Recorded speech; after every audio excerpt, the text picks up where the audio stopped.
Alright, this week I wanted to show you how I make a stovetop cover using my X-Carve here. My neighbor had brought me this idea a couple years ago. She saw it on Etsy or Facebook and wanted me to make a couple of them for her family and friends, so we did that. And this week I'm going to be making one for a friend here. If you look here at my screen, I've got the design on the left. We're going to be doing the anchor with his last name and a banner above that. On the right, it kind of shows you what it's going to look like when it's carved. It's about an hour, 2.5 hour carve actually. So we'll show you a little bit of that here. I went and got this spruce panel from Lowe's. They seem to be a little bit more finished than the stuff I get at Home Depot. And they're not that expensive. Wood's actually come down a little bit than it was a couple of years ago. I got this big spruce stair tread, which will come in our second part of our build here. So I got the router loaded up with a 1/8 inch bit. It's like a flute bit. Straight cut, it's really sharp. That'll take out a lot of the meat. It's about a 42-minute cut, it says. And then after that, I'm going to be loading up this 1mm end mill bit.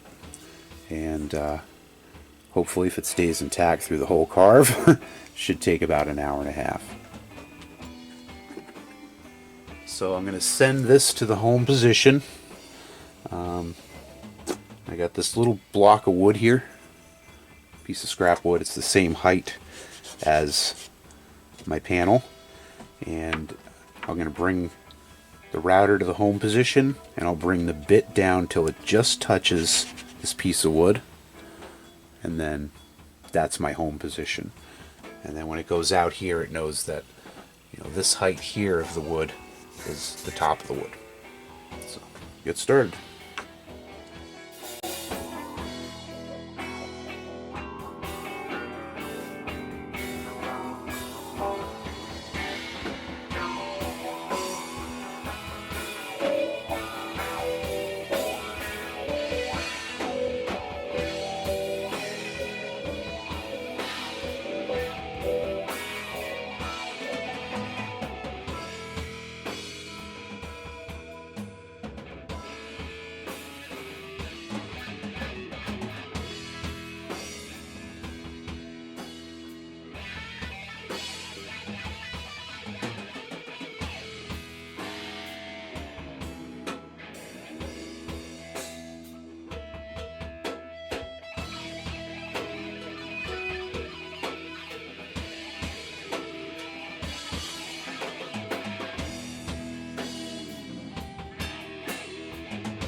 That carve came out great. I'm really happy with that. I ended up doing it in 3 bits. The first bit I did was the 1/8 inch bit to take out a majority of the meat. I actually broke one, so I had to kind of start it again halfway through. And then I went to a 1.8mm bit, which took out a little more of that of the roughing. And then I finished it up with a 1mm bit, and that took out a little more detail for me. which kind of poses a problem with easel. If you ever used easel, it's a 2-bit system. That came out wrong. You can only set up for 2 bits, but it's a really intuitive system, really easy to learn. If you were to get an X-Carve and you had a little bit of computer experience, you'd pick up easel pretty quick. So the way I trick easel into running more than 3 bits is I set my roughing bit up with the largest bit. In this case, it's my 1/8" bit. I set it to be a detail bit of the 1.8 millimeter. I ran those two. It was a little over 2 hours, even after I broke one of my 1/8" bits. After those were done, I set up an easel that my 1.8 millimeter was going to be my roughing bit, with no intention of ever running that because I've already run the 1.8.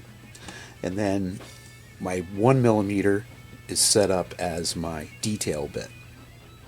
And then I ran the detail bit, and that was about 40 minutes. Had I skipped from the 1/8 to the 1 millimeter, it would have been a 4-hour carve on that 1 millimeter. And that's a long time on that little bit. So it actually shortened it to a little under 2 hours from 4 hours by running this as those 1.8 and the 1 millimeter. In theory, you could do this infinite amount of times. You could start with, say, a 1/2" bit. Set your detail bit as a 1/4" if you're taking out a lot of material. Those are very loud, very chattery. And then set up to be, say, your 1/4" is your roughing, your 1/8 as your detail. Run the 1/8. And then set up the 1/8 as your roughing, 1/16 as your detail, etc. So I'm going to sand this, get this out of here, and I'm going to move on to step 2. Alright, I'm now going to cut some side rails for the stove cover. You might have seen these stove covers with metal handles. I like to be able to pull it up off the stove. I like to do mine with side rails and handholds. The side rails will keep that spruce from wanting to bow and keep it flat, and then the handholds give you a place to grab onto. So what I'm going to do is I'm going to be carving a big square out of the center. That's the beginning of my handhold. And then I'm going to use a round over bit to round over the inside, and then I'll cut the whole thing out. And it'll kind of make a little more sense once I get them cut out and put on the stove top cover.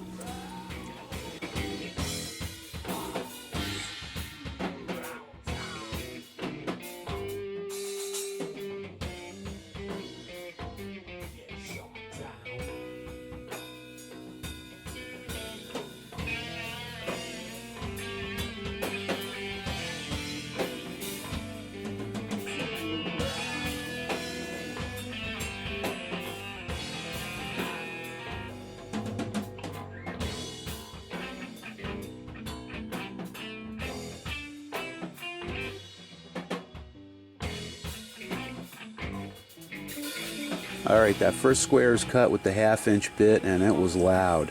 Anything you run over an 1/8" gets really loud. I once ran a 3/4" bit, and I had to wear hearing protection. So now I'm going to run, since that square bit's done, I'm going to run this round over bit, and that'll make another square around the outside, and it'll make a nice round edge on the inside of that square.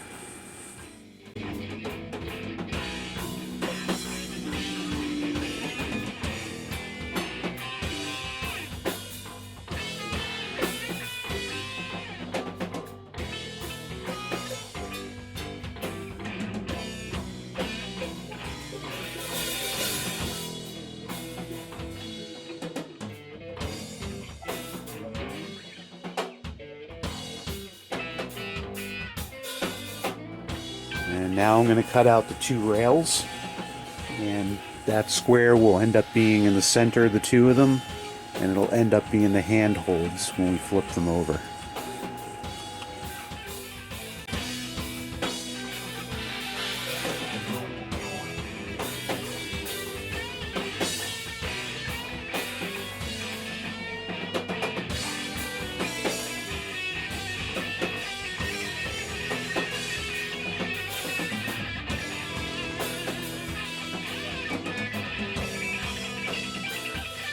Alright, those carved pretty good. Happy with those. As I said, I carved them upside down and backwards. So basically they're going to have one go out to about here. You can see this pencil line is where I have to trim the edge of this. And that'll give you a handhold right here to be able to pick it up. The other one will go about here somewhere, maybe. And then I'll trim about 2 inches off the back, and then I have a handhold to pick it up off the stove. So I need to do a little bit of sanding. I want to attach these. I'll attach them through the bottom, but before I get too much farther attaching them, I want to clean them up a little bit. I got to sand off my tabs. I want to do some sanding in here, the handhold. I also want to take my finish router and do like a half round around the top here to soften it. And I'll figure out where those lie when I trim that. Also going to do a half round from about here to here across the front to soften that, and the same on the back. So that's my next step. Alright, so I made some progress here on the stovetop cover. I had the side rails glued on, and I screwed them in, put little plugs in, and I sanded it down. The edge of the top rail here, I used a round over bit on my router to soften that up a little bit. The front edge, I just used my sander just to kind of soften that a little bit. Before I put the round over bit away, I went around this inside this handhold to make it a little smoother. So also stained it black, and it was like, full black, but he kind of wanted more of a driftwood look. So after the stain had dried, I did a little bit of light sanding on it to kind of give that driftwood look. Looks awesome. So my next step is to give this couple coats of polyurethane, and then I can start pouring the inside of that carving. So that's where we are now. Alright, I'm into the home stretch on this thing. Finish came out great. The bottom, I tried the shellac that was recommended to me, and I wasn't liking it. So this top, I had a can of this triple thick polyurethane rattle can and sprayed that on. Came out really good. Probably doesn't come across on camera. It's really smooth. You can still feel the grain of the wood on it. I love carving. I love designing them, carving them, and then sanding them. It's like a little roadblock for me. But once I get through sanding them, finishing them okay with. But now my favorite part, which is doing the resin pour, and that should wrap it up. So I'll show you what I got here. Alright, so got my coffee. It's a lazy Sunday. It's actually WrestleMania 2 day. Looking forward to that. For my resin, I've always used this Famawood glaze coat. And a set like this is about 60 or 70 bucks at Lowe's or Home Depot. It's usually with like the polyurethane section. And it always works really good. I wouldn't use it for anything structural, but for pouring small areas like this, it works great. So I got my part A, my part B. I'm going to pour those into this empty cup. I'm going to stir that for 6 minutes. I'm going to pour it off into this larger cup. Stir that for 6 minutes. I found when using these larger cups that the stuff will go off kind of quick if you don't keep it moving. So I'm going to add a little acetone in there just to slow it down. It'll increase my cure time, but that's okay. Once that's mixed up, I'm going to add in a couple drops of this white pigment dye, and that'll just give me a little opaqueness.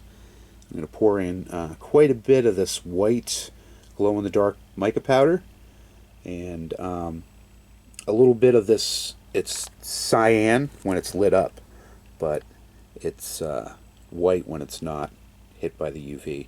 So that'll just give us a little contrast when it's glowing. And I have a bottle of rubbing alcohol, and some Q-tips just in case I get anything on the edge. That'll wipe right up. So I'm going to get to mixing and stirring, and we'll see how the stuff pours out. Alright, I'm all mixed up. Don't know what to do. I got a heater on over here. I'm going to start pouring this stuff off into the smaller little divots here, and then let the big areas flow.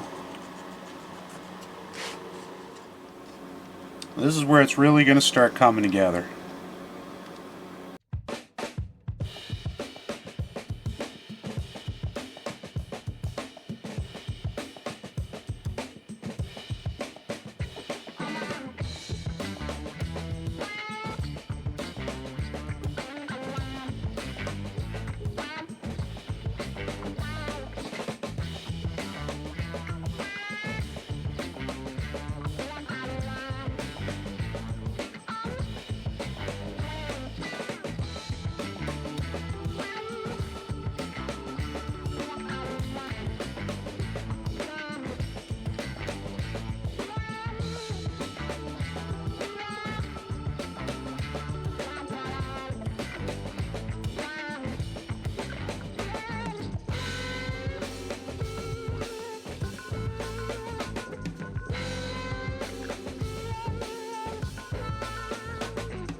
Alright, that looks awesome.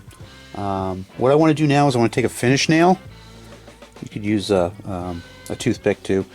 And I just want to kind of go around and swirl this in. It's really not noticeable on a white one, but when you do multiple pours, if you just let it pour out, it should be pretty good. But if you go over it like I was doing with the pipette to add more in, it sometimes leaves a line where the metallic of that mica powder kind of starts separating. But if you give it a nice swirl like this with the finish nail, it's got a nice, like almost like an ocean pattern, like watching water swirl when it dries. And sometimes you just need to hit the top of it. It's really noticeable when you use a bright color. If you use like two different blues, a dark blue and a light blue mica powder, and when you do this before it starts drying, really gives it a nice. Alright, that looks good. Last thing I need to do is hit this with the heat gun. I don't want to keep it close or in one area for too long, because I don't want to burn this polyurethane. So it's more just wanding it over and watching the air bubbles come out of the resin, and yeah, that's about all I need. And I let it dry. Should be dry to the touch by tomorrow this time, about 24 hours. I can at least handle it, move it somewhere else, and then in about 2 days, 2.5 days, it should be like rock hard and ready to give off to the client. So yeah, that's what we're gonna do now.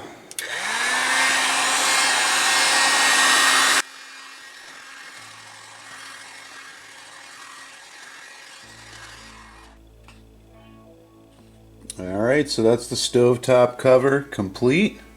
Looks pretty good. Got the little glow action there. I guess the only downfall of using this is making sure that you don't turn your burners on. You're going to burn your house down. So, give me a thumbs up for filming it for you, and we'll talk again soon. Bye for now.